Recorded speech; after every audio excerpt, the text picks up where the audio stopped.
everybody, it's Doug Mystic Eye on Board Game Geek. Just continuing through our playthrough of Stronghold Undead.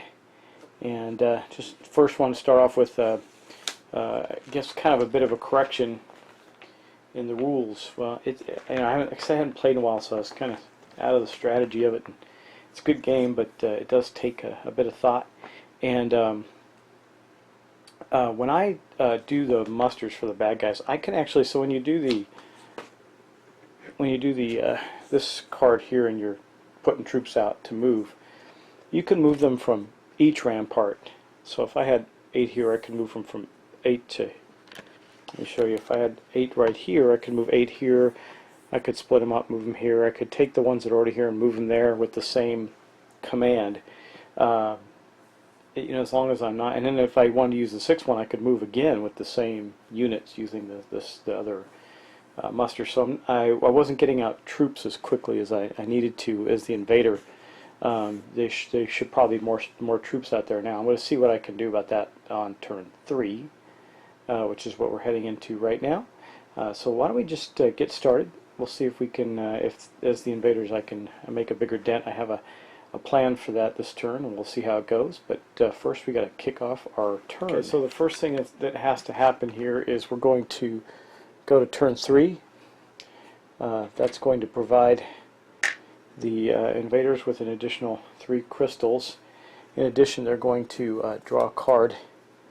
Wow, gives them an officer. Now, we have an issue right now. There's this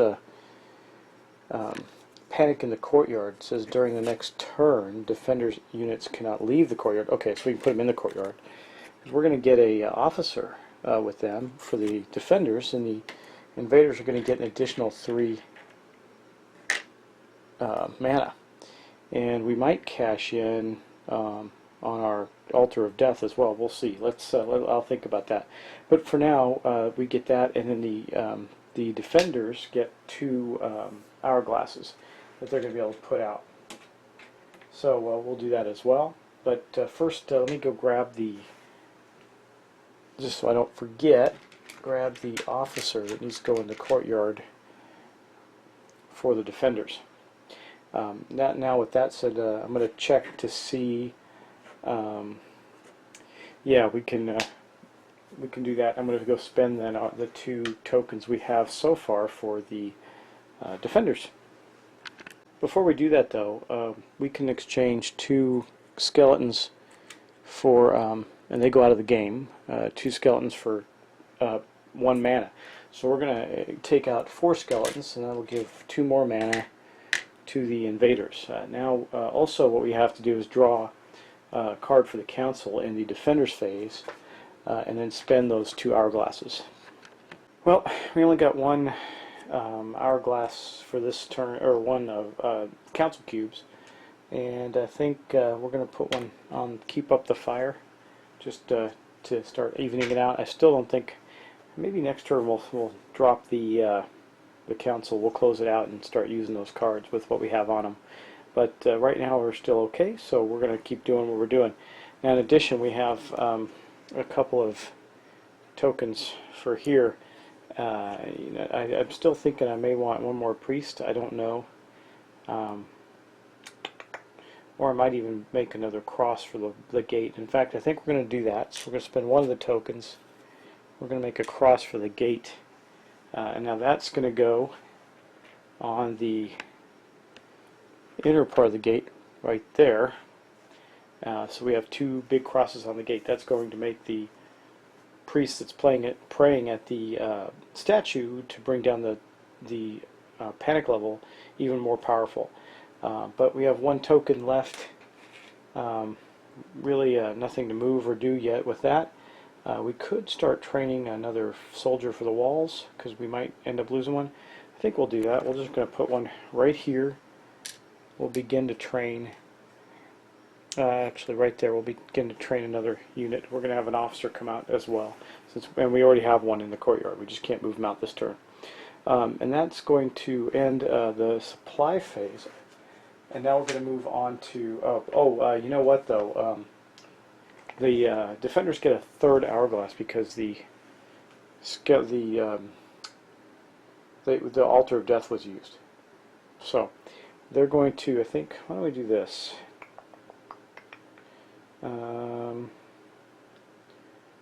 Yeah, I guess we could start to build. Yeah, I don't know, guys. I'm thinking about starting to build something more. Well, I don't want to build anything till I'm sure where we're going to get attacked. So I think what we're going to do for this turn is we're going to start to build another trap, and that'll get prepared for when the muster phase comes this turn. Now we're going to go to the spell activation phase.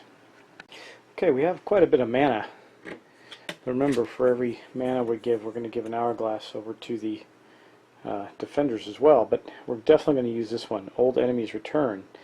It costs 2 mana, but it says the invader places 4 skeletons on a chosen rampart containing no units. The skeletons are taken from the reserve. So we do have a reserve of skeletons. So the first thing we're going to do is we're going to drop 2 mana on that, and we're going to spend that, and we're going to get 4 skeletons out of the reserve pile. Here they are. Now let's go see where we're going to put them. So, you know, the defenders have been beefing up this side, right? So if I'm the invaders, I'm going to say, well, you know, they've spent some time and energy to make this side a little more defensible. So I think we're going to go over here, and we can put them on any rampart we want. So, you know, I mean, we are a little vulnerable to archery, but let's see, where will they go?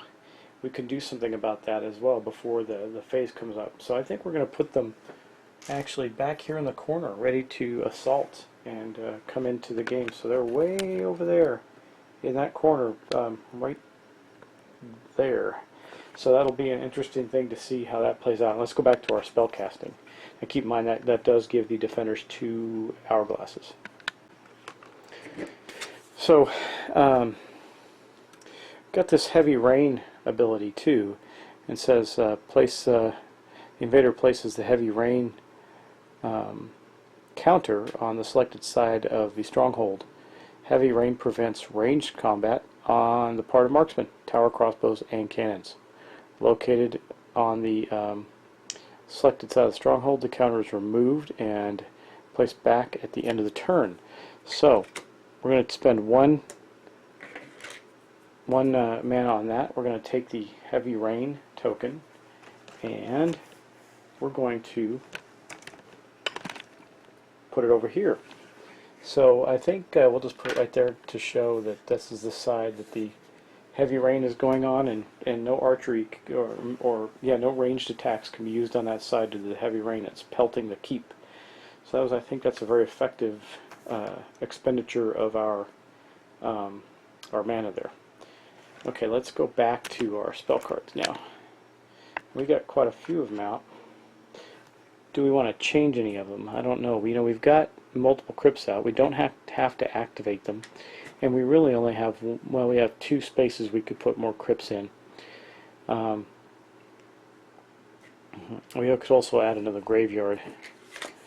But let's see. The only thing we really have is the ghost carriage. We could put out another bone thrower for 2 mana. We also need to start holding on to our mana, because we're about to get less and less as time goes on, and eventually actually have to spend mana to keep things going.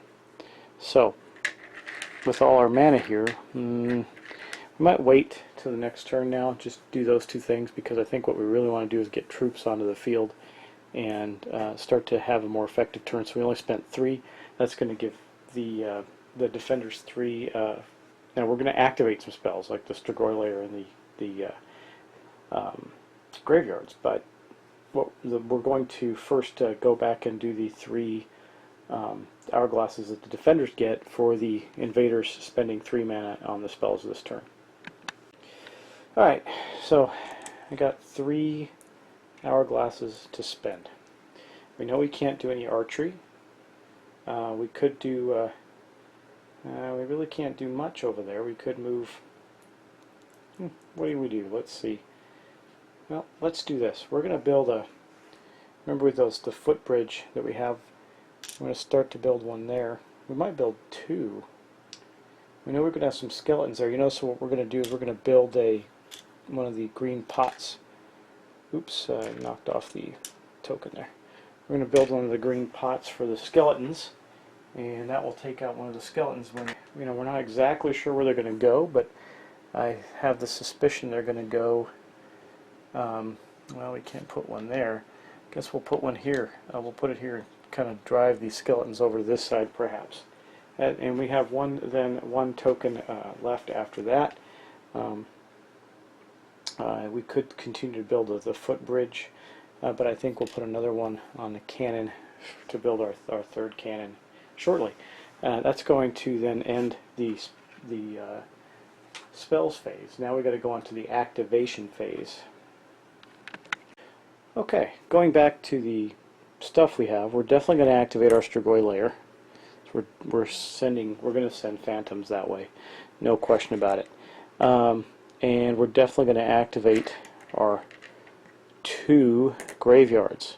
So that's 3 mana, and I'm just going to take these and put them on the graveyards to note that we've activated them and that they are spent. That leaves us with 4 mana, and that's going to again give 3 hourglasses to the defenders. So let's go do that. This turn's going pretty quick for us, so because after that we're going to start doing the mustering and moving out. It's going to be an interesting turn, I think. We'll see. Okay, once again we've got 3 hourglasses to spend. I think we're definitely going to spend one here. We're gonna finish training a green soldier, so we're going to take one of these white ones off. We're going to train up a green guy and put him in the courtyard. He can't leave the courtyard this turn, but that's okay. And we might muster that last marksman right to the courtyard. It'll cost us an hourglass. We're going to take this guy. We're going to move him into the courtyard just to get these guys ready in case they need this to support one of the wall sections. So that's what we have for that turn. Now we're going to move on to our moving out and camp phase. Well, guys, we scored. Look at that. We got 4 vampires, a bunch of skeletons, and 2 phantoms to add to our current collection. So we are actually going to do both the major and minor move out for the enemy again. And so let's go to the board and start planning that. We got lots and lots to do. So let's get to it. We do have some action going on right here before I put guys out in the back this up so you can see the whole thing. There we go. Before I put these guys out in the foreground, these ones are going to move. We're going to move these guys too. They're going to hit the wall, and I have a choice to make. These ones are defended by this guy. These ones are defended by man, that's a rough call. I could continue to move them down, but no. Let's start showing you how the assault works. Now, I didn't know if I was going to play all turns on this game, but we'll do that. That'll help. And we're going to move these 2 here over to here. Then we'll move these 2. This is with the, it doesn't matter which move out it is. There's only 2 units there. So we'll say we're doing the 8 right now. We're going to move this one up to here because they have already lost a guy there, and so there's only 1 guy and the priest. Not a real strong force, but enough to maybe take out. I don't know. The walls, probably not. Well, we'll do it anyway. We're going to send them there, start making some noise. We could hold them back, but then that one, you know what? There's only 1 guy that can snipe him there, so we are going to hold them back because we're going to move more guys into that space. Okay, now I want to plan the first muster that's going to go here in this foreground. What I did there is I put 8 skeletons there, and I'm going to use that as my major move out, and then on the other side I'm going to have quite a bit of activity going on. So let's move over to the other side and see how that's going to go now. Okay, to start with, we are going to do some movement before we do our major mustering out. So we're going to move these guys over to here. We're going to move these guys up to the wall. Boom, like that. And then we're going to muster into the foreground there, and this will mark our major move. We still haven't finished our major rollout. Okay, so we're going to do our minor move out now too. We're going to put 6, there's going to be 4 vampires and 2 phantoms in that area over there, then we're going to also, because we've also placed, we get to do another 6.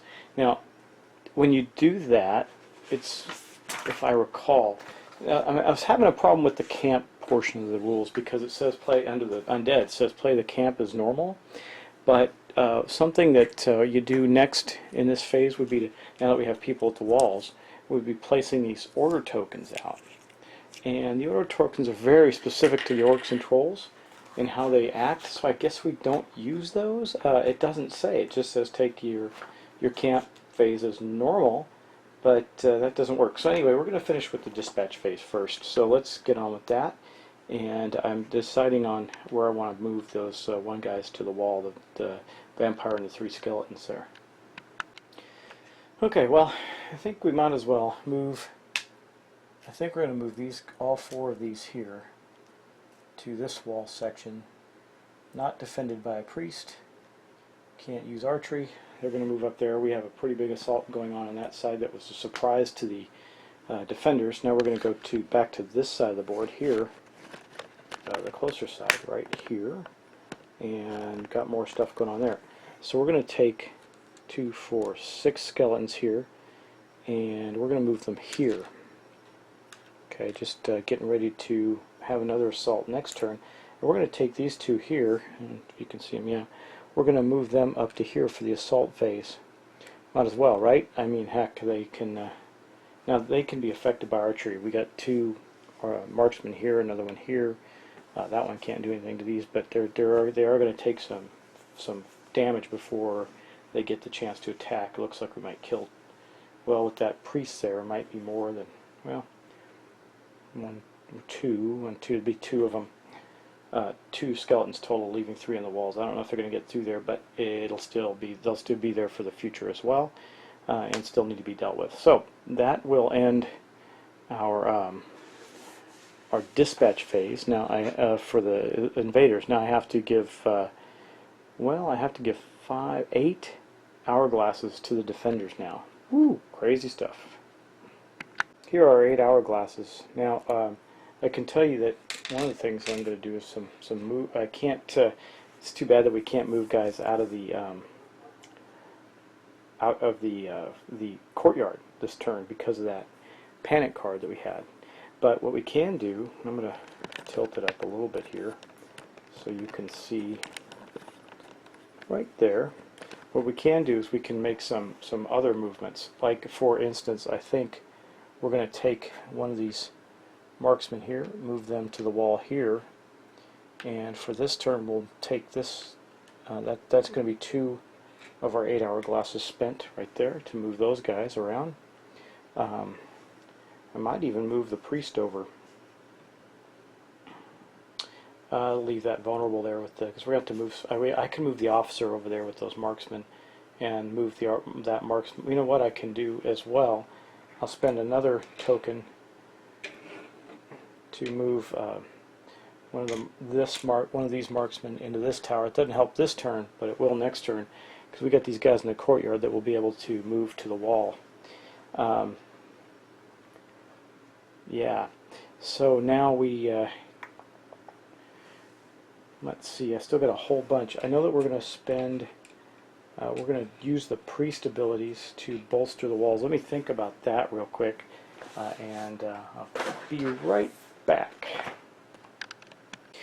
Yeah, so we're going to spend an hourglass right now to have the priest at the statue give the rousing speech, and that will drop 1 for the speech and then 2 for the 2 crosses on the wall. That's going to bring it down to a -2.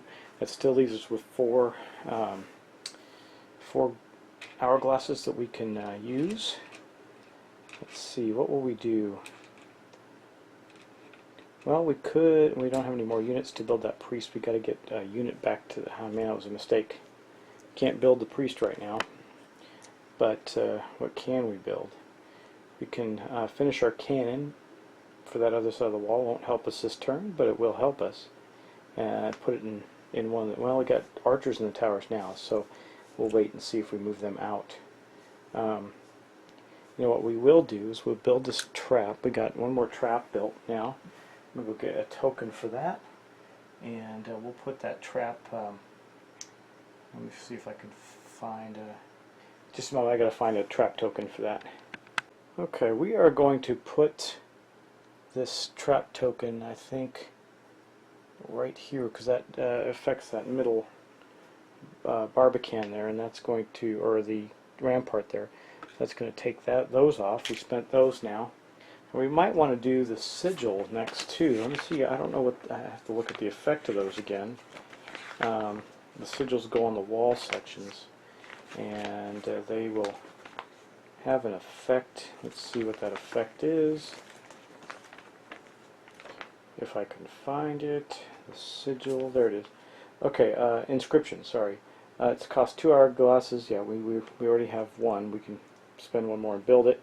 The placement: place the inscription counter on the wall section of your choice. Use one of the spaces for the invader's equipment from the base game. Okay. All phantoms located in the wall section containing the inscription counter lose their levitation ability. Not helpful. But we do know that there is going to be some phantoms coming to the wall, so we might as well do it and just get one made so we don't have to worry about it later. I'm going to take that inscription and I will place it. Let's see. Let's place it on this weaker wall section right there, so phantoms can't double up there on that wall section. I have two hourglasses left. I think that what we will do with that, I don't know. It's too bad you can't hold on to them, but you can't. So I think what we'll do is we'll build the second or another one of the walkways. This will help us a lot here, so we can move troops back and forth. We'll place it right there. And then for our last hourglass token, we will, because I can't, it would have been so nice to be able to move those troops out there. Don't know what to do with this yet. There's some abilities that we haven't used yet. I might highlight one of those. But no, I think for this turn, this one here allows us to damage equipment from the attacker, so we'll take that one. That's going to end the supply phase. Now we're going to go back to the camp phase. So the attacker has 7 units in camp at this point, so that's going to give the defender one more hourglass. And I think there aren't any more of the. It's a really hard decision here. It would have been a lot easier if we could move guys from the courtyard. I think we're okay. You know what? I don't know if we're okay on that wall section. So I think what I'm going to do is I'm going to use my last one to move this priest over to here to help defend that, because that'll give them a bonus while he's there. And that will, and I can also spend an hourglass during the assault phase, except I spent them all to repel that vampire. I already spent them, so that's not going to help us there. But anyway, let's get on with our assault phase. So first we got cannons and tower crossbows, and there aren't any vampires on the side that can actually use the cannons and tower crossbows, but we do have a cannon, and that cannon is able to fire. Let me scooch it down just a little bit here. That cannon right here is able to fire into this group. Yes, from right there. He's on that tower. Yeah, he can fire into the adjacent ones. So that's where the cannon's going to fire. Here's the deck for the cannon. We're going to see what he does and take what kind of damage he does here. So I shuffle it up and boom. One of our choice. So I think we're going to definitely kill a skeleton. So one of the skeletons, cannon takes out one of the skeletons from here. That goes on the altar of death. Unfortunately, there aren't any other. There's no other archery that. Well, yes, there is. There's one more bit of archery that can happen. Well, archery can happen on this side. So, but the next thing that happens is we got cannons and then tower crossbows. Tower crossbows are not going to be effective. And on the other side of the wall, we have the heavy rain, so they can't fire. Neither can the cannon. And no vampires on this side to shoot at. So the next thing that happens is Spectral Ballista and the Bone Thrower. So the Bone Thrower is right here. We're going to take this off. We're going to flip one up and see if we hit something. We did not. Wow, that's the third miss. So we're going to hit something pretty soon. Next up is Marksman. So what we have here is we have in this section right here, we got 2 marksmen in the tower that can fire on this wall, and 1 marksman here that can fire on this wall. So that's going to be, and then remember the priest is going to give them a bolster like a hero would in the base game. We see trait 1 +2 bonus to defender strength on the wall section.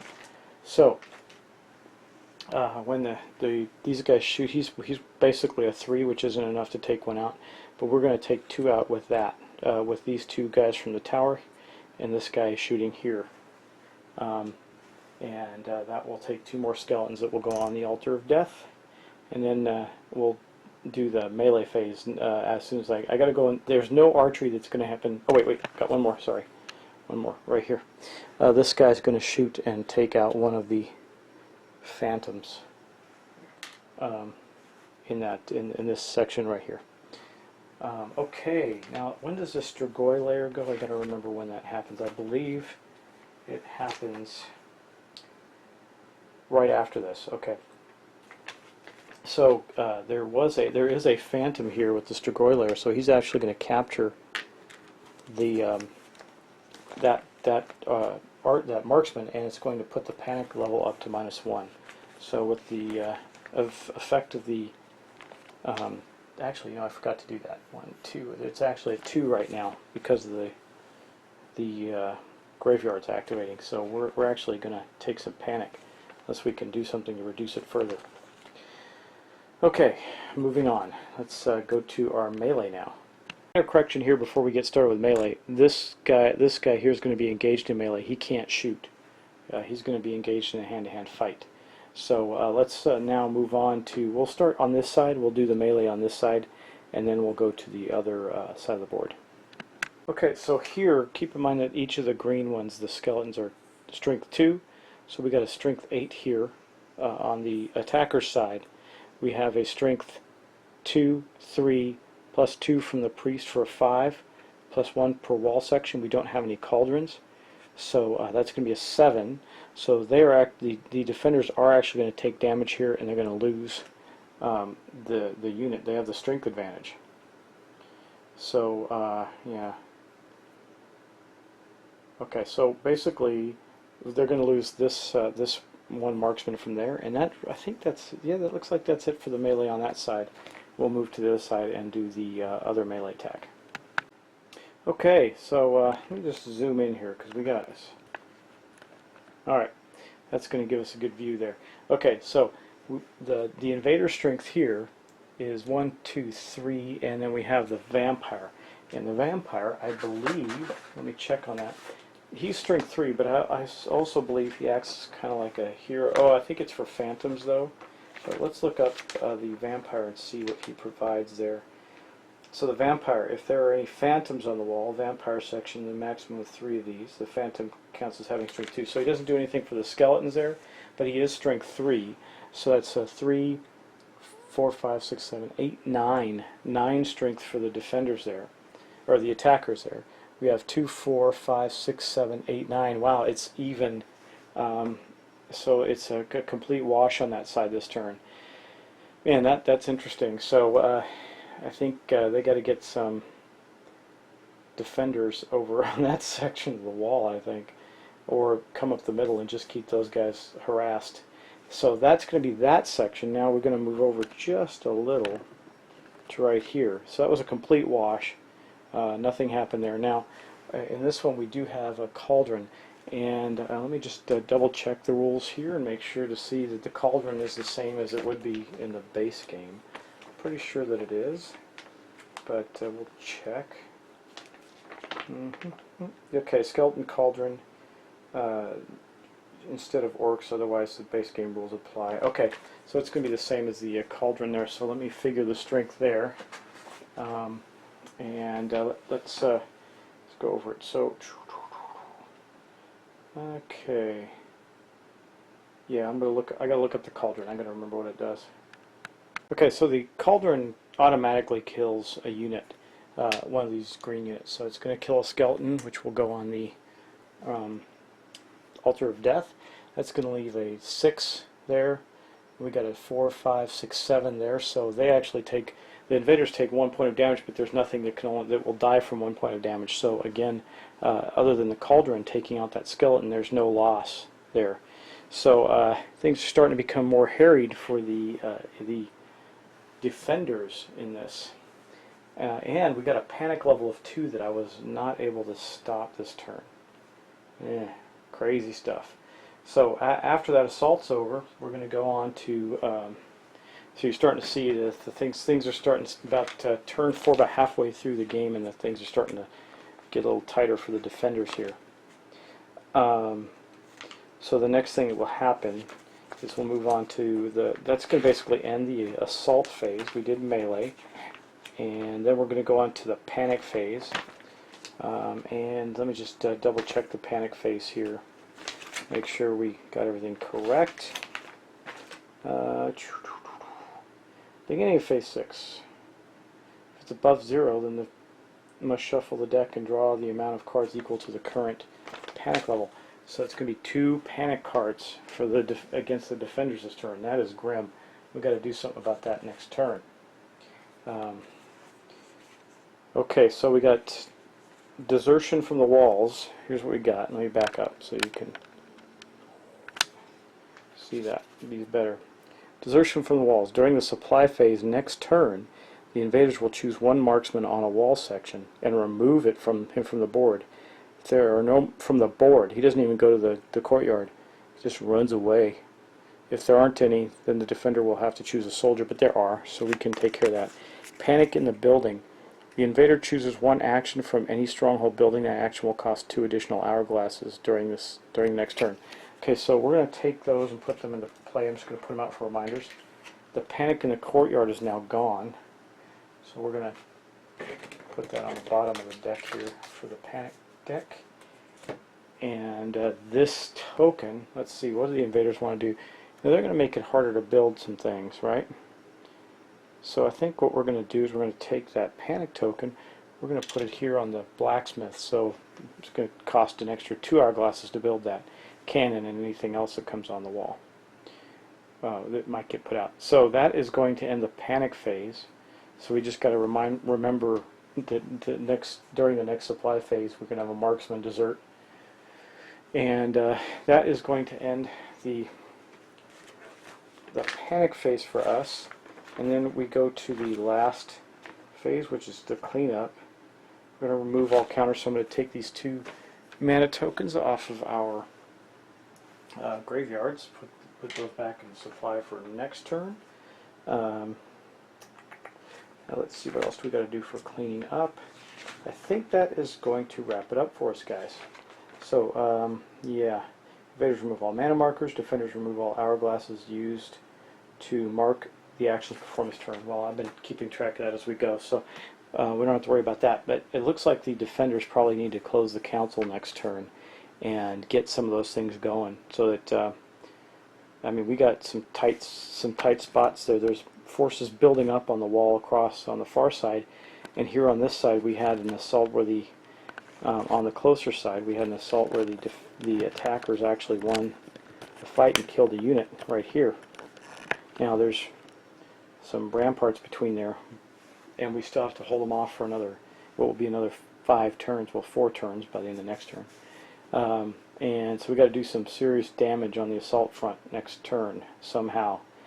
Got to get another bolt thrower out somewhere on the wall to try and take out some of these vampires. Maybe have the priest repel the vampire next turn, push him back off the wall during the assault phase. Have an hourglass around for that. Yeah, we got to do some stuff. So immediately things start looking grim for our defenders, but they're still holding strong, and they got a lot going on. There's 3 units in the courtyard.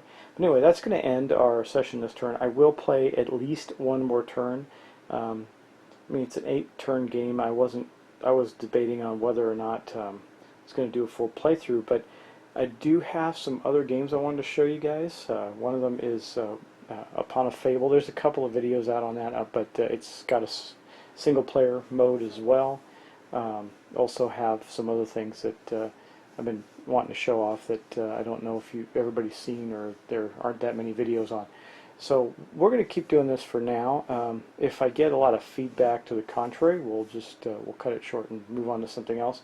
But if you guys really want it, also let me know that too. That if you want me to keep going and doing the turns all the way through to the end. So basically, we're going to hit the halfway mark in the game next video, which will be turn 4. I mean, it's a fun game. It's much more fun if you see 2 people playing it. So I don't know if it's that enjoyable watching me play both sides, but at least you're getting a feel for the game, and it'll give you an idea of whether or not you want to go get the game for yourself. You know, also I got Vengeance for Sentinels of the Multiverse. I wanted to talk about that a little bit. I got a couple other things, really good stuff. So, and also want to get another Zombicide playthrough going. But lots to do, not enough time to do it in. So we're going to end it now. Thanks for watching, guys. I really appreciate it. Again, this is a pretty challenging game from a complexity standpoint when you're playing both sides. So I appreciate you watching and giving me feedback, helping me correct course when things don't go perfectly right. And I look forward to more of that. So please keep that up, and thanks. Talk to you soon.